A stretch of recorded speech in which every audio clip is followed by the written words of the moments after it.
Hi hello welcome back to my channel. അപ്പോൾ ഇന്ന് നമുക്ക് നല്ലൊരു അടിപൊളിയായിട്ടുള്ള കിടിലൻ റെസിപ്പി കാണാം കേട്ടോ. നല്ല ചൂടുള്ള കട്ടൻ ചായ ഇതുപോലൊരു പുഴുക്ക് ഒരു പാത്രത്തിൽ നമുക്ക് കിട്ടിക്കഴിഞ്ഞാൽ ഈ ഒരു മയത്തൊക്കെ കഴിക്കാൻ വേണ്ടിയിട്ട് എന്ത് രസമല്ലേ ഉണ്ടാകാൻ. അപ്പം നമ്മളിത് ചക്ക വെച്ചിട്ടൊന്നുമല്ല കേട്ടോ ചെയ്തിട്ടുള്ളത്. നല്ല സിമ്പിളായിട്ടുള്ള റെസിപ്പിയാണ്. ട്രൈ ചെയ്ത് നോക്കാത്തിട്ടുണ്ടെങ്കിൽ എന്തായാലും ട്രൈ ചെയ്ത് നോക്കുക. നിങ്ങൾക്ക് എന്തായാലും ഇഷ്ടമാവും കേട്ടോ. അപ്പോൾ ഇഷ്ടമായിക്കഴിഞ്ഞാൽ ലൈക്ക് ചെയ്യാൻ സബ്സ്ക്രൈബ് ചെയ്യാൻ ഷെയർ ചെയ്യാനൊന്നും മറക്കരുത്. നമുക്ക് വീട്ടിലോട്ട് പോകാം. അപ്പം നമുക്കിതാ ആദ്യം തന്നെ ഒരു 1/4 കിലോ കടല എടുക്കാം കേട്ടോ. ഇത് നമ്മൾ കറി വെക്കുന്ന കടലയാണ് എടുത്തിട്ടുള്ളത്. അപ്പോൾ അതൊരു 5-6 മണിക്കൂറോളം നമ്മൾ കുതിർത്തെടുത്തിട്ടുണ്ട്. ഇതുപോലെ കടല നന്നായിട്ട് പൊങ്ങി വന്നിട്ടുണ്ട് കേട്ടോ. ഇനി നമുക്കിതൊരു കുക്കറിലേക്ക് മാറ്റി കൊടുത്തിട്ട് ആവശ്യമുള്ള വെള്ളം കുറച്ച് ഉപ്പും കൂടിയും ചേർത്ത് കൊടുത്തിട്ട് നന്നായിട്ട് വേവിച്ചിട്ടെടുക്കാം കേട്ടോ. ഒരു 8 വിസിലെങ്കിലും അടുപ്പിച്ചിട്ടെടുക്കുക. എന്നിട്ട് നന്നായിട്ട് വെന്ത് ഉടയാനുള്ള ആ ഒരു പരുവത്തിൽ ആയിട്ട് കിട്ടണം കേട്ടോ നമ്മൾ ഈ ഒരു കടല. അപ്പം നമ്മളിത് കടലയൊക്കെ കുക്കറിൽ ഇട്ട് കൊടുത്തിട്ടുണ്ട്. ആവശ്യമുള്ള വെള്ളം കൂടി വെച്ച് കൊടുത്തിട്ട് വേണ്ടി മാറ്റി വെച്ചിട്ടുണ്ടേ. അപ്പം നമുക്ക് ഇനി ആവശ്യമായിട്ടുള്ളത് ഒരു പച്ചക്കായ കേട്ടോ. മീഡിയം സൈസിലൊരു പച്ചക്കായ തൊലിയൊക്കെ കളഞ്ഞിട്ട് നമ്മളിത് ഇതുപോലെ ഒന്ന് കട്ട് ചെയ്തിട്ട് മാറ്റി വെച്ചിട്ടുണ്ട്. അതിൻ്റെ കൂടുതൽ നമ്മൾ കിഴങ്ങില്ലേ, നമ്മൾ കപ്പ കിഴങ്ങ് പറയുന്ന ആ ഒരു കിഴങ്ങാട്ടോ എടുത്തിട്ടുള്ളത്.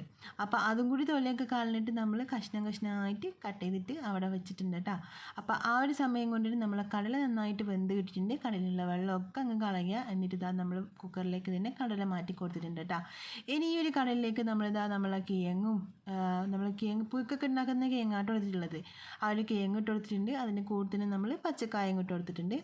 ഇനി നമ്മളിതിലേക്ക് ആവശ്യമുള്ള വെള്ളം ഒഴിച്ച് കൊടുക്കാം. ആവശ്യത്തിന് ഉപ്പ് ചേർത്ത് കൊടുക്കാം. ഒരു 1/4 ടീസ്പൂണോളം മഞ്ഞളും കൂടി ചേർത്ത് കൊടുത്തിട്ട് നന്നായിട്ട് ഇളക്കി കൊടുക്കുക. എന്നിട്ട് നമുക്ക് അടച്ച് വെച്ചിട്ട് വേവിച്ചെടുക്കാം കേട്ടോ. അപ്പോൾ ഇതെല്ലാം കൂടി നന്നായിട്ട് ഒന്നും കൂടി ഒന്ന് വേവിച്ചെടുക്കുക. ആ ഒരു സമയം കൊണ്ട് നന്നായിട്ട് ഇത് വെന്ത് ഉടഞ്ഞ് വരും കേട്ടോ. അപ്പോൾ ഒരു 1-2 വിസിൽ അടുപ്പിച്ചാൽ മതി. കടലിപ്പോൾ നന്നായിട്ട് വെന്തിട്ടുണ്ട്. അപ്പോൾ 1-2 വിസിൽ കൊണ്ട് നന്നായിട്ട് ഇതൊക്കെ വെന്തിട്ട് കിട്ടുമേ. അപ്പോൾ ഇനി നമുക്ക് ചെറിയൊരു അരപ്പ് റെഡിയാക്കിയിട്ട് എടുക്കാം കേട്ടോ. അപ്പോൾ അതിനായിട്ട് ഞാനിപ്പോൾ ഒരു മിക്സിയുടെ ജാറിലേക്ക് ചെറിയൊരു പീസ് ഇഞ്ചി ഇട്ട് കൊടുത്തിട്ടുണ്ട്. മീഡിയം സൈസുള്ള ഒരു സവാള ഒന്ന് ചെറുതായിട്ട് കട്ട് ചെയ്തിട്ട് ചേർത്തിട്ടുണ്ട്. ഇനി നമുക്ക് നമ്മളെ എരിവിനനുസരിച്ചിട്ടുള്ള പച്ചമുളക് കേട്ടോ. അപ്പോൾ നല്ല എരിവുള്ള പച്ചമുളക് ഞാൻ 3 എടുത്തിട്ടുണ്ട്. നിങ്ങൾക്ക് എരിവ് വേണമെന്നുണ്ടെങ്കിൽ അത് കുറച്ച് കൊടുത്താൽ മതി കേട്ടോ. അപ്പോൾ 1-2 എടുത്താൽ മതി. അപ്പോൾ അതിലേക്ക് ഞാനിപ്പോൾ ഒരു പിടി ഏകദേശം ഒരു അരക്കപ്പോളം തേങ്ങ ഉണ്ടാവട്ടെ അതും കൂട്ടി കൊടുത്തിട്ടുണ്ട്. അതിന് കൂടി തന്നെ ഒരു 1/4 ടീസ്പൂൺ വലിയ ജീരകമാണ് ഇട്ടിട്ടുള്ളത്. അതിലേക്ക് നമ്മൾ ഇതൊന്ന് അരച്ചെടുക്കാൻ ആവശ്യത്തിനുള്ള വെള്ളം ഒഴിച്ച് കൊടുത്തിട്ടുണ്ട്. കുറച്ച് കറിവേപ്പില ഇട്ട് കൊടുക്കുന്നുണ്ട് കേട്ടോ. ഒരു 1/2 ടീസ്പൂണോളം മഞ്ഞൾ ചേർക്കുന്നുണ്ട്. അതിന് കൂടി തന്നെ നമുക്കൊരു 1/2 ടീസ്പൂണോളം കാശ്മീരി ചില്ലി പൗഡറും കൂടി ചേർത്തെടുക്കാം കേട്ടോ. എന്നിട്ട് ഇനി നമുക്ക് ഇത് നന്നായിട്ട് അരച്ചെടുക്കാം. നന്നായിട്ട് അരച്ചെടുക്കുന്ന ആ ഒരു സമയത്തിന് നമ്മളിത് അതിലേക്ക് ആവശ്യത്തിനുള്ള ഉപ്പും കൂടി ചേർത്ത് കൊടുത്തിട്ടുണ്ട് കേട്ടോ. അപ്പോൾ ഇപ്പം നമ്മൾ അടിപൊളിയായിട്ടുള്ള അരപ്പ് റെഡി ആയിട്ടുണ്ടേ.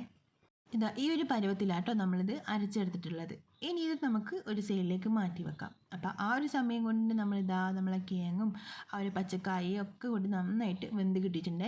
ഇനി നമുക്ക് ഒരു പാത്രം വെച്ചിട്ട് അതിലേക്ക് 2 ടീസ്പൂണോളം വെളിച്ചെണ്ണ വെച്ചെടുക്കാം. വെളിച്ചെണ്ണ ചൂടായിട്ട് വന്ന സമയത്ത് നമുക്ക് അതിലേക്ക് ഒരു 1/2 ടീസ്പൂണോളം കടുക് ഇട്ട് കൊടുക്കാം കേട്ടോ. കടുക് നന്നായിട്ട് പൊട്ടി വന്നതിന് ശേഷം നമുക്കിതിലേക്ക് ചുവന്ന മുളകും കറിവേപ്പിലും ഒക്കെ ചേർത്ത് കൊടുക്കാം കേട്ടോ. ഇപ്പോൾ നമ്മളിതിലേക്ക് ചുവന്ന മുളക് ചേർത്ത് കൊടുക്കാം. വറ്റൽ മുളകില്ല ഒരു 5-6 എടുത്തിട്ടുണ്ട് കേട്ടോ. അപ്പോൾ അതും കൂടി ഒന്ന് ചെറുതായിട്ട് കട്ട് ചെയ്തിട്ട് ചേർത്തിട്ടുണ്ട്. അതിൻ്റെ കൂട്ടത്തിൽ നമുക്ക് കുറച്ച് കറിവേപ്പിലയും ഇട്ട് കൊടുക്കാം കേട്ടോ. എന്നിട്ട് ഇതൊന്ന് മൂപ്പിച്ചെടുക്കാം. കളറൊന്ന് മാറി വരുന്ന സമയത്ത് നമ്മൾ നേരത്തെ അരച്ചിട്ട് മാറ്റി വെച്ചിട്ടുള്ള നമ്മൾ ആ ഒരു അരപ്പുണ്ടാവുമല്ലോ അതിലേക്ക് ഒഴിക്കാം കേട്ടോ. അപ്പോൾ നമ്മൾ ലാസ്റ്റ് ഇതിനൊന്ന് മൊഞ്ചാക്കി എടുക്കാൻ വേണ്ടിയിട്ട് നമ്മൾ കുറച്ച് കറിവേപ്പിലയും വറ്റൽമുളകൊക്കെ മാറ്റി വെച്ചിട്ടുണ്ട് കേട്ടോ. അപ്പോൾ അത് വേണമെന്നുണ്ടെങ്കിൽ മാത്രം ചെയ്ത് കൊടുത്താൽ മതി. അപ്പോൾ അത് അതിലേക്ക് അരച്ച് വെച്ചിട്ടുള്ളത് അരപ്പും കൂടി ഒഴിച്ച് കൊടുത്തിട്ടുണ്ട്. നന്നായിട്ട് ഇളക്കിയെടുക്കുക. കുറച്ച് വെള്ളം കൂടിയും ചേർത്തിട്ടുണ്ട് കേട്ടോ. ഒരു ടേബിൾ സ്പൂണോളം വെള്ളം കൂടി നമ്മൾ മിക്സിയുടെ ജാറിലേക്ക് ഒഴിച്ച് കൊടുത്തിട്ട് അതും കൂടി ഇതിലേക്ക് ചേർത്തിട്ടുണ്ട്. എന്നിട്ട് നന്നായിട്ട് ഇളക്കിയെടുക്കുക. ഈ ഒരു സമയത്ത് ഉപ്പൊക്കെ കറക്റ്റ് ആണെന്ന് നോക്കാം കേട്ടോ. അപ്പോൾ ഇപ്പം നമ്മൾ അരപ്പൊക്കെ നന്നായിട്ട് തിളച്ച് വന്നിട്ടുണ്ട് കേട്ടോ. നന്നായിട്ട് തിളപ്പിച്ചെടുക്കുക. അതിന് ശേഷമായിട്ട് നമ്മളിതിലേക്ക് നമ്മൾ വേവിച്ച് വെച്ചിട്ടുള്ളതൊക്കെ ചേർത്തെടുക്കുന്നത് നമ്മളെ കിഴങ്ങും പച്ചക്കായും കടലൊക്കെ നമ്മളിതിലേക്ക് ചേർത്ത് കൊടുത്തിട്ടുണ്ട് കേട്ടോ. അപ്പോൾ ഈ ഒരു സമയത്ത് നന്നായിട്ട് ഇളക്കിയെടുക്കുക കേട്ടോ. ലോ ഫ്ലെയിമിൽ ഇട്ട് കൊടുത്തിട്ട് മസാലയ്ക്ക് ഇതിലേക്ക് നന്നായിട്ട് പിടിച്ച് കിട്ടുന്ന വിധത്തിൽ നന്നായിട്ട് ഇളക്കിക്കൊണ്ടേ നിൽക്കുക. അതിന് ശേഷം നമുക്ക് ഇതിനൊന്ന് അടച്ച് വെച്ചിട്ട് ഒന്നും കൂടി കുക്ക് ചെയ്തെടുക്കാം കേട്ടോ.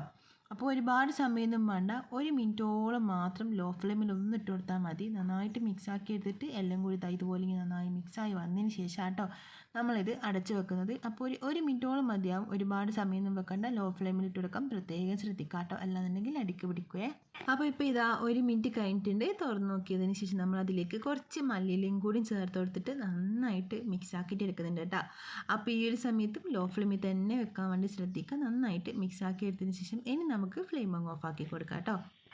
അപ്പം നമ്മൾ അടിപൊളിയായിട്ടുള്ള റെസിപ്പി റെഡി ആയിട്ടുണ്ട് കേട്ടോ. ഇത് നമുക്ക് ചോറിൻ്റെയും ചപ്പാത്തിയുടെ കൂടെ ഒക്കെ കഴിക്കാൻ വേണ്ടി പറ്റും കേട്ടോ. നല്ല ടേസ്റ്റിയാണ്.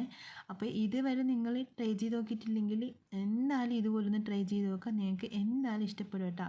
അപ്പോൾ ട്രൈ ചെയ്ത് നോക്കിയിട്ട് ഇഷ്ടമായി കഴിഞ്ഞാൽ ലൈക്ക് ചെയ്യാനും സബ്സ്ക്രൈബ് ചെയ്യാനും ഷെയർ ചെയ്യാനും കമൻറ്റ് ചെയ്യാനും ഒന്നും മറക്കല്ലേ. അപ്പം നമുക്ക് മറ്റൊരു നല്ലൊരു വീഡിയോ ആയിട്ട് പിന്നെ കാണാം. ബൈ. താങ്ക്